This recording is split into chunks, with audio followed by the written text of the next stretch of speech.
Hi everyone, today we'll talk about how to fix or how to solve your Google Meet. To know how to fix or how to solve your Google Meet problems, you should just go to settings. After that, we click apps, the whole tab's app settings. Here in this list, you will enter to the window of Google Meet and you will enter here.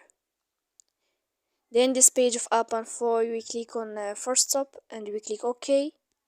After that, we'll enter to storage. Here we click clear cache, and in the end you can turn off your Wi-Fi. You will wait 3 seconds to turn on your Wi-Fi again. So then you can know how to fix that problem on Google Meet. So please don't forget to support us by like and subscribe. See you next time in another video, and thank you for your attention.